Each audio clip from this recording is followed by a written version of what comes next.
રાજકોટથી સમાચાર શહેરમાં વધુ એક મારામારીની ઘટના સામે આવી। 80 ફૂટ રોડ પર ચાલતી સિટી બસના ડ્રાઈવર અને વાહન ચાલક વચ્ચે મારામારી થઈ। મારામારીનો વિડિયો વાયરલ થયો છે। કયા કારણોસર બંને પક્ષ સામસામે આવ્યા તે હજુ જાણી નથી શકાયું। 80 ફૂટ રોડ પર ચાલતી સિટી બસના ડ્રાઈવર અને વાહન ચાલક વચ્ચે મારામારી થઈ। વધુ એક મારામારીનો આ વિડિયો જે સામે આવ્યો છે। સંવાદદાતા હાર્દિક જોડાઈ ગયા છે વધુ જાણકારી સાથે। हार्दिक, आज वीडियो वायरल थयो छे, ड्राइवर अने एक वाहन चालक केम मारामारी करता नजरे पड़े छे? जी दीपा, 80 फूटना रोड परथी ज्यारे वाहन जे बस पसार थई रही हती ए दरमियान बाइक चालक छे तेमनो जे छे अकस्मात थयो हतो। अकस्मात खूब ज नानो हतो, नजीવો હતો, પરંતુ ક્યાંક ને ક્યાંક જે વાહન અથડાઈ ગયું હતું એ બાબતે બાઇક ચાલક છે એમને જે બસ ચાલક છે તેમની સાથે જે છે ઉગ્ર બોલાચાલી કરી હતી અને ત્યારબાદ મામલો જે છે એ ઉગ્ર બન્યો હતો। બંને પક્ષે સામે સામે મારામારી કરી હતી। જાહેરમાં 80 ફૂટ રોડ છે તે રાજકોટ શહેરનો જે છે મહત્વનો રોડ કહી શકાય। ત્યાં ટ્રાફિક પણ એટલો હોય છે। એ સમય દરમિયાન જે છે બંને પક્ષો સામસામે આવી ગયા હતા અને મારામારી કરી હતી, છૂટા હાથની મારામારી કરી હતી। આ સમયે એક જાગૃત નાગરિક દ્વારા સમગ્ર ઘટના છે તે પોતાના મોબાઈલમાં પણ કેદ કરી લેવામાં આવી હતી। એટલે કે કહી શકાય નજીવી બાબતમાં જે છે એ મારામારીની ઘટના જે બની હતી। દીપા, આભાર હાર્દિક જાણકારી આપવા માટે। અરવલ્લીના ભિલોડામાં અસામાજિક તત્વોનો આતંક। બિરસા મુંડા સર્કલ પર 5 કારના કાચ તોડ્યા। રાત્રિ દરમિયાન અસામાજિક તત્વોનો આતંક જોવા મળ્યો। પાર્ક કરેલી ગાડીઓને નુકસાન પહોંચાડ્યું। 5 કારને નુકસાન પહોંચાડવામાં આવ્યું છે। ભિલોડામાં કઈ રીતે અસામાજિક તત્વો બેફામ બન્યા છે આ દ્રશ્યો તેનો પુરાવો આપે છે।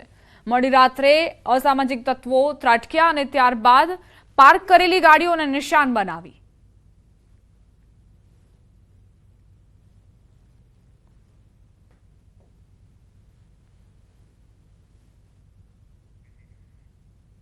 જૂનાગઢમાં અસામાજિક તત્વો બેફામ બન્યા છે। તોફાની તત્વોએ પોલીસની જીપના કાચ તોડ્યા। તોફાની તત્વોએ બેલ્ટથી જીપના કાચ તોડ્યા। રસ્તા વચ્ચે પડેલા બાઇકને હટાવવાનું કહેતા ઉશ્કેરાયા। પોલીસ સાથે પણ અભદ્ર વર્તન કર્યાનો આરોપ છે।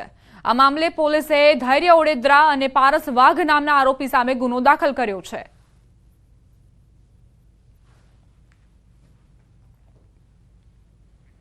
દ્વારકાના રૂપેણ બંદર પર થયેલી જૂથ અથડામણ મામલે કાર્યવાહી કરાઈ। દ્વારકા પોલીસ 20 જેટલા લોકોની ધરપકડ કરી। સ્થાનિક માછીમાર અને આયાતી માછીમારના જૂથ વચ્ચે હોડી પાર્ક કરવા બાબતે થઈ હતી બબાલ। બંને પક્ષો તરફથી લાકડી પાઇપ જેવા હથિયારો સાથે મારામારી કરાઈ હતી। અથડામણમાં 14 જેટલા લોકો ઈજાગ્રસ્ત થતા સારવાર હેઠળ ખસેડાયા હતા। સમગ્ર મામલે પોલીસે કેટલાક ફરાર આરોપીઓની શોધખોળ પણ હાથ ધરી છે। 14 જેટલા લોકોને સામાન્યથી લઈ અને ગંભીર જેવી ઈજાઓ થયેલી, જે લોકો સારવાર હેઠળ છે। અત્યાર સુધીમાં કુલ 20 આરોપીની ધરપકડ કરી લેવામાં આવેલી છે। 9 જેવા સારવાર હેઠળ છે અને એકાદ વ્યક્તિ ફરાર છે, જેમને સત્વરે ઝડપી અને આગળની કાર્યવાહી કરવામાં આવશે। રાજ્યભરની 4 અલગ અલગ ઘટનાઓ તમને દર્શાવીશું। કઈ રીતે અસામાજિક તત્વો બેફામ બન્યા છે, કાયદાની એસી તેસી કરી રહ્યા છે। પછી એ જૂનાગઢ હોય, રાજકોટ હોય, અરવલ્લી હોય કે દ્વારકા। રાજકોટમાં અને કઈ રીતે કારને નુકસાન પહોંચાડવામાં આવ્યું છે, 5 કારને નિશાન બનાવવામાં આવી। અરવલ્લીમાં પણ એ જ પ્રકારની સ્થિતિ જોવા મળી। રાજકોટમાં મારામારી થઈ અને અરવલ્લીમાં 5 કારને નિશાન બનાવવામાં આવી છે। પાર્કિંગ કરેલી કારને કાચ તોડવામાં આવ્યા। તો આ તરફ દ્વારકાથી પણ આ જ પ્રકારે અસામાજિક તત્વો બેફામ બન્યા। જૂથ અથડામણ થઈ જેમાં 14 લોકોને ઈજા પહોંચી છે। જૂનાગઢમાં કઈ રીતે અસામાજિક તત્વોનો આતંક જોવા મળ્યો છે। તોફાની તત્વોએ અહીં પોલીસ વાનના કાચ તોડી દીધા। પોલીસ વાનને નિશાન બનાવી, એટલે આપ સમજી શકો છો કે તેમને કોઈ જ ડર ન હતો। પોલીસના વાનને પણ તેઓ નથી છોડી રહ્યા।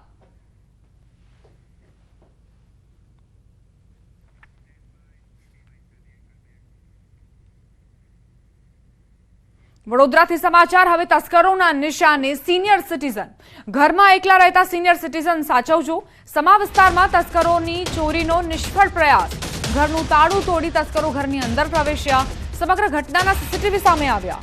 પોલીસથી બચવા તસ્કરોએ હાથમાં હેન્ડ ગ્લવ્સ અને નિંજા માસ્કનો ઉપયોગ કર્યો। આખરે હાથમાં કંઈ ન લાગતા તસ્કરો વિલા મોઢે પરત ફર્યા છે। સંવાદદાતા હાર્દિક જોડાઈ ગયા છે વધુ જાણકારી સાથે। હાર્દિક, સિનિયર સિટીઝનના ઘરને નિશાન બનાવવામાં આવ્યું છે, સીસીટીવી ફૂટેજ પણ સામે આવ્યા. શું વિગતો? બિલકુલ, જો વડોદરા શહેરની વાત કરીએ તો છેલ્લા ઘણા સમયથી ચોરીની ઘટનાઓ બની રહી છે. તેમાં પણ જે તસ્કરો છે તેમની એક નવી મોડસ ઓપરેન્ડી સામે આવી છે. છેલ્લા ઘણા સમયથી ચોરીઓ થઈ રહી છે. તેમાં જે સિનિયર સિટીઝન પોતાના ઘરમાં એકલા રહેતા હોય તેવા ઘરોને તસ્કરો જે છે તે મોડી રાત્રે ટાર્ગેટ બનાવતા હોય છે. આ સમા વિસ્તારની આપણે જે વાત કરી રહ્યા છે ત્યાં સિનિયર સિટીઝન એકલા ટેકનિકલ ખામી સર્જાઈ છે. ફરી એક વખત હાર્દિક પાસે જઈશું અને જાણકારી મેળવીશું, પરંતુ અત્યારના આ સમાચાર કે સિનિયર સિટીઝનના ઘરે જઈને ચોરોએ નિષ્ફળ પ્રયાસ કર્યો, તેમને કઈ જ હાથ ન લાગતા તેઓ વિલા મોઢે પરત ફર્યા છે. પરંતુ આ ઘટના જે અન્ય સિનિયર સિટીઝન માટે ખરેખર લાલબત્તી સમાન કિસ્સો. હાર્દિક ફરી એક વખત જોડાઈ ગયા છે. જી હાર્દિક. બિલકુલ જી, આપણે વાત કરી પ્રમાણે કે સિનિયર સિટીઝનોને તસ્કરો ટાર્ગેટ કરી રહ્યા છે, ત્યારે આજે સિનિયર સિટીઝનના ઘરે ચોરીનો પ્રયાસ કર્યો છે. તેમના ઘરે અગાઉ 2 વખત ચોરી જે છે તે થઈ ચૂકી છે અને ત્રીજી વખત તસ્કરોએ જે છે અહીંયા ચોરીનો પ્રયાસ કર્યો હતો. બીજી વાત કરીએ તો જ્યારે પણ ચોરીની ઘટના બને ત્યારે ફિંગરપ્રિન્ટના આધારે જે પોલીસ છે તે તસ્કરોને ઝડપી લેતી હોય છે. ત્યારે હવે આ જે તસ્કરો છે તેઓ પણ પોલીસથી બચવા માટે હોશિયાર બની ગયા હોય તેમ લાગી રહ્યું છે. આ સીસીટીવી તમે જોઈ રહ્યા છો, સીસીટીવીમાં સ્પષ્ટ જોઈ શકાય છે કે જે 2 તસ્કરો આવેલા છે બંને હાથમાં હેન્ડગ્લોવ્સ પહેરેલા છે અને સીસીટીવી કેમેરામાં પોતાનો ચહેરો ના આવી જાય તેના માટે તેઓ નિંજા માસ્કનો ઉપયોગ જે છે તે કરી રહ્યા છે. ત્યારે આખરે આ તસ્કરો છે તેમને હાથમાં કંઈ નતું લાગ્યું અને તે વિલા મોડે પરત ફર્યા હતા. પરંતુ એક વાત ચોક્કસ છે કે વડોદરા શહેર પોલીસ નાઇટ પેટ્રોલિંગના દાવા કરે છે, પરંતુ વડોદરા શહેરમાં જે છેલ્લા 4-6 મહિનાથી જે ચોરીઓની ઘટના છે તેમાં સતત વધારો જે છે તે થઈ રહ્યો છે અને તસ્કરો પોલીસને ખુલ્લેઆમ પડકાર ફેંકતા હોય ત્યાં પ્રકારનો માહોલ જે છે તે વડોદરા શહેરમાં ઉભો થયો છે. આભાર હાર્દિક જાણકારી આપવા માટે.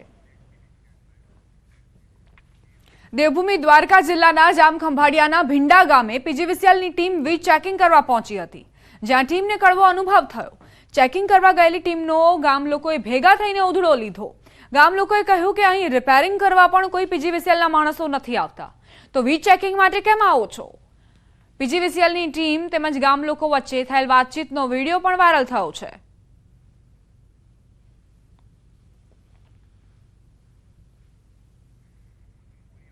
સંવાદદાતા મુકુંદ જોડાઈ ગયા છે વધુ જાણકારી સાથે. મુકુંદ, એક વિડીયો વાયરલ થયો છે, તેમાં ગામ લોકોની અને પીજીવીસીએલના કર્મચારીઓની વાતચીત છે. શું વિગતો? જી દીપા, વાત કરવામાં આવે તો દ્વારકા જિલ્લાના ખંભાળિયા તાલુકાના ભીંડા ગામે ગઈકાલે પીજીવીસીએલની ટીમ જે વીજ ચેકિંગ કરવા ગઈ હતી ત્યારે ખેડૂતો અને ગ્રામજનો જે છે તે પીજીવીસીએલ ટીમનો ઘેરાવ કરવામાં આવ્યો હતો અને ખેડૂતોએ સવાલ ઉઠાવ્યા હતા કે સમયસર વીજળી નથી આવતી અને તમે વીજ ચેકિંગ કરવા આવો છો. ત્યારે પીજીવીસીએલના અધિકારીઓ અને ગ્રામજનો વચ્ચે બોલાચાલી પણ થઈ હતી અને પીજીવીસીએલના અધિકારીઓને ત્યાંથી સ્થળ પરથી છોડી અને નાસી જવા મજબૂર થવું પડ્યું હતું. જી આભાર મુકુંદ જાણકારી માટે.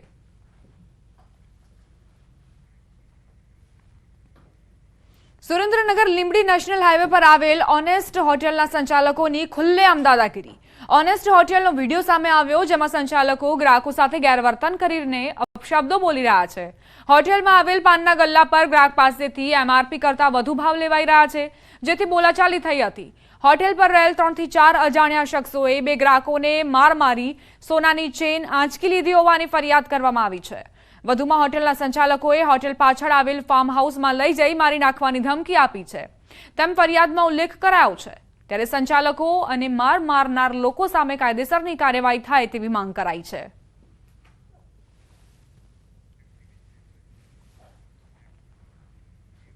સુરેન્દ્રનગરમાં ઇસ્કોન મંદિર તરફથી કરાયું પદયાત્રાનું આયોજન. યુક્રેન, રશિયા સહિત દેશ વિદેશથી ઇસ્કોન સાથે જોડાયેલા ભક્તો પણ પદયાત્રામાં જોડાયા હતા.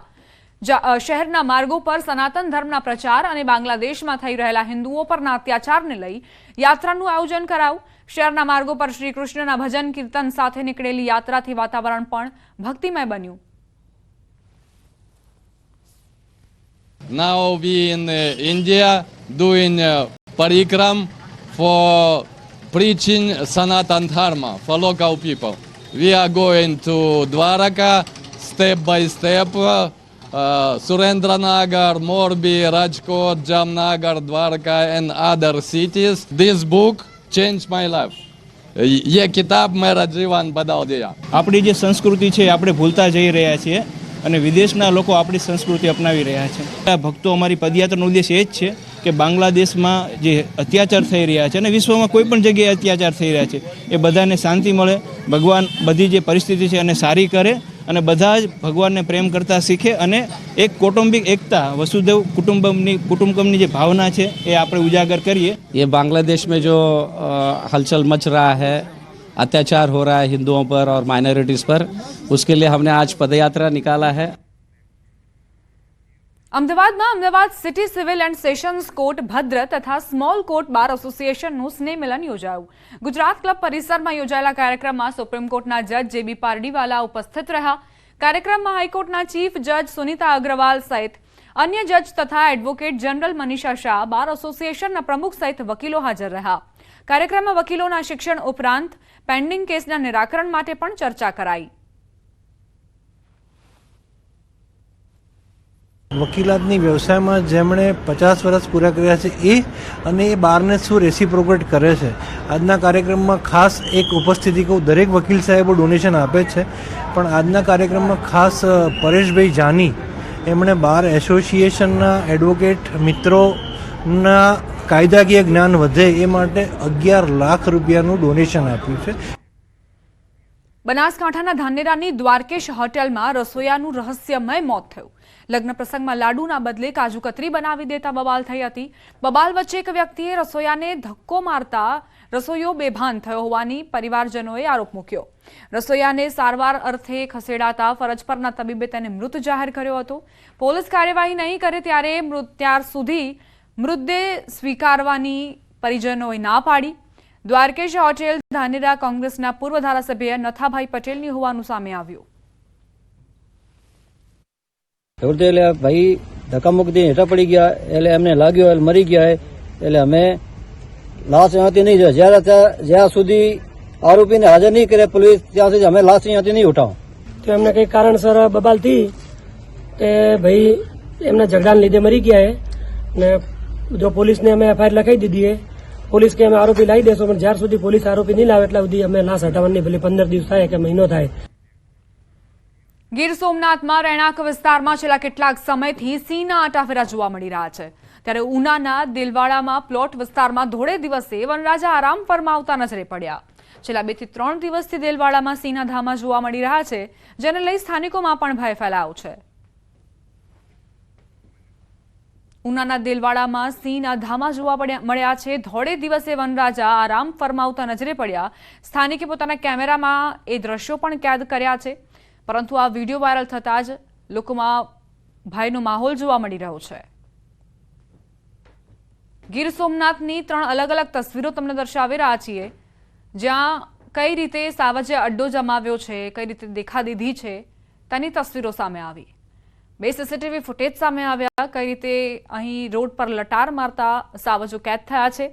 બીજી તરફ ગીર સોમનાથમાં ધોળે દિવસે વનરાજા આરામ ફરમાવતા વિડીયો પણ સામે આવ્યા।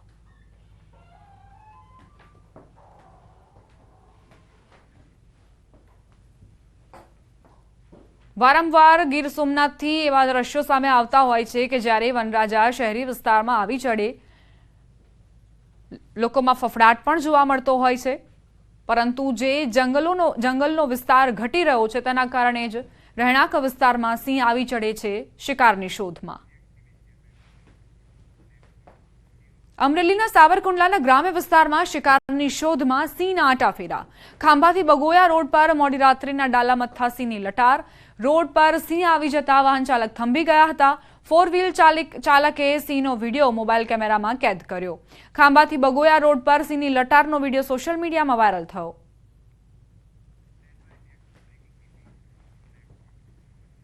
અમદાવાદમાં ભુવા નવલસિંહની પૂછપરછમાં ધડાકો। ભુવા નવલસિંહ ચાવડાએ ત્યાર સુધી 12 હત્યા કરી। ભુવા નવલસિંહ ચાવડાએ કબૂલાત કરી છે। કબૂલાત બાદ સવારે લોકઅપમાં ભુવાની તબિયત લથડી। લોકઅપમાં વોમિટ થયા બાદ તે ઢળી પડ્યો। પોલીસે ભુવાને સારવાર માટે હોસ્પિટલ ખસેડ્યો। સારવાર દરમિયાન ભુવાનું મૃત્યુ નિપજ્યું। પોલીસે પીએમની કાર્યવાહી શરૂ કરી। સરખેજ પોલીસે ભુવા નવલસિંહ ચાવડાની ધરપકડ કરી હતી। હવે તેના મોત બાદ અનેક રહસ્યો ઘેરાયા છે। સંવાદદાતા ઋત્વિજ જોડાઈ ગયા છે વધુ જાણકારી સાથે। ઋત્વિજ, ભુવાની તબિયત લથડી અને ત્યારબાદ તેનું મોત, શું વિગતો? દીપા, વાત કરીએ તો સરખેજ પોલીસ દ્વારા આરોપીની ધરપકડ કરવામાં આવી હતી. ખાસ કરીને જે પોતે ભુવાની ઓળખ આપતો હતો અને તાંત્રિક વિધિ કરવાના બાને 1ના 4 ગણા કરી આપવાની લાલચ આપતો હતો. જો કે જ્યારે જે તે વ્યક્તિ પોતાની જાળમાં ફસાય ત્યારબાદ આ જે વ્યક્તિને છે તે રૂપિયા લઈને બોલાવતો હતો અને તે વ્યક્તિ પાસેથી રૂપિયા પડાયા બાદ તેને સોડિયમ નાઇટ્રેટ હોય છે તે આલ્કોહોલ અથવા તો પાણીની અંદર પીવડાવતો હતો ને જે તે વ્યક્તિ છે તેનું મૃત્યુ નિવડતું હતું. એટલે ક્યાંક ને ક્યાંક આ જે મૃત્યુ છે તે હાર્ટ એટેક અકસ્માતમાં નિપજાવવાનો પ્રયાસ કરતો હતો. જો કે આ સમગ્ર ઘટનાની જાણ જ્યારે પોલીસને થઈ હતી, એક પોલીસને બાતમી મળી હતી, ત્યારબાદ પોલીસે બાતમીના આધારે તેની ધરપકડ કરી છે. ધરપકડ કરી હતી અને વધુ તપાસ શરૂ કરી હતી રિમાન્ડ મેળવીને. જો કે ગત મોડી રાત્રે તેની તપાસ દરમિયાન અનેક ખુલાસા થયા હતા. તેને લગભગ 12 જેટલી હત્યા આ રીતે કરી હોવાની કબૂલાત થઈ હતી. જો કે આજે વહેલી સવારે તેની તબિયત લથડી હતી અને તેની જે તબિયત લથડ્યા બાદ તેને તાત્કાલિક સારવાર માટે સિવિલ હોસ્પિટલ ખસેડવામાં આવ્યો હતો અને સિવિલ હોસ્પિટલમાં સારવાર દરમિયાન તેનું મૃત્યુ નીપજ્યું હતું. જે 12 મર્ડરની વાત કરીએ તો 1 અસલાલીમાં, 3 રાજકોટ ના પડદરીમાં, 3 સુરેન્દ્રનગર, 1 અંજાર અને 1 વાંકાનેર અને બીજા 3 અન્ય મર્ડર છે. એવી રીતે કુલ 12 મર્ડરની હાલમાં ખુલાસો થયો છે. હાલમાં આ સમગ્ર મામલે તેનો જે મૃતદેહ છે તેને પોસ્ટમોર્ટમ માટે પણ ખસેડી દેવામાં આવ્યો છે અને પોલીસ દ્વારા આગળની જે કાર્યવાહી છે તે કાર્યવાહી શરૂ કરી છે. આભાર ઋત્વિજ જાણકારી માટે. ભુવા નવલસિંહ ચાવડાએ અત્યાર સુધી 12 હત્યા કરી હોવાની કબૂલાત આપી હતી.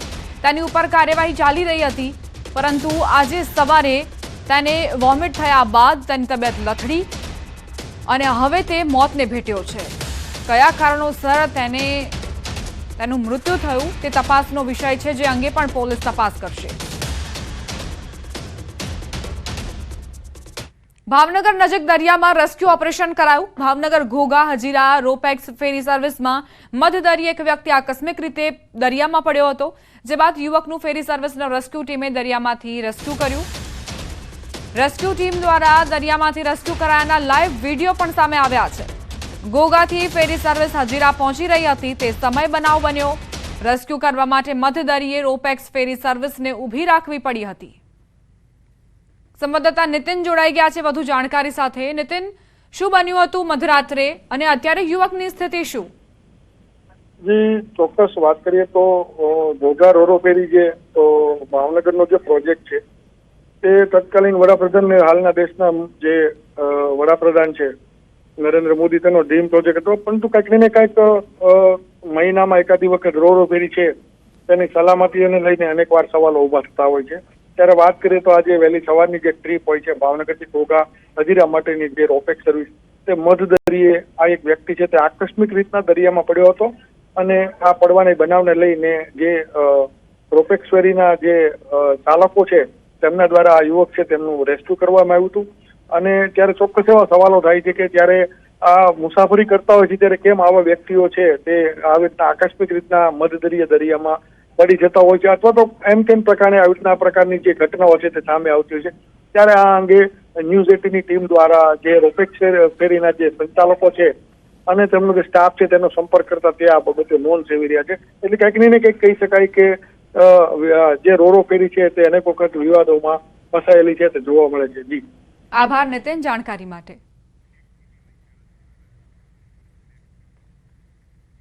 મહેસાણાના ઊંઝામાં એપીએમસીની ચૂંટણી મામલે જિલ્લા ભાજપ પ્રમુખનું નિવેદન સામે આવ્યું. તેમણે ગિરીશ રાજગોરે જણાવ્યું કે ઊંઝા એપીએમસી ચૂંટણીમાં ઘીના ઠામમાં ઘી ઠરશે. લોકશાહીમાં ચૂંટણી લડવાનો અધિકાર છે.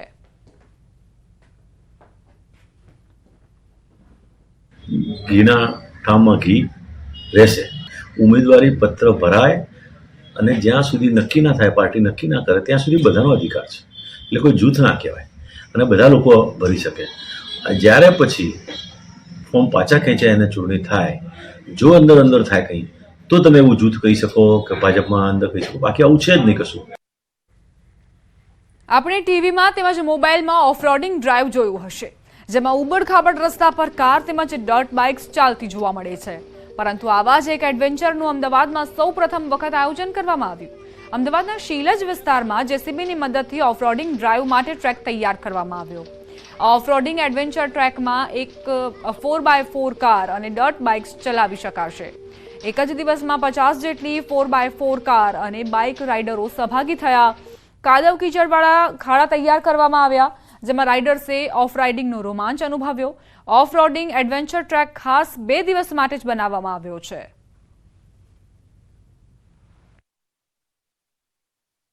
ઓફ રોડિંગ ડ્રાઈવનું આયોજન કરવામાં આવ્યું. ઓફ રોડિંગ ડ્રાઈવ કરતા જે લોકો છે તેમને પણ ખૂબ જ આનંદનો અનુભવ થયો.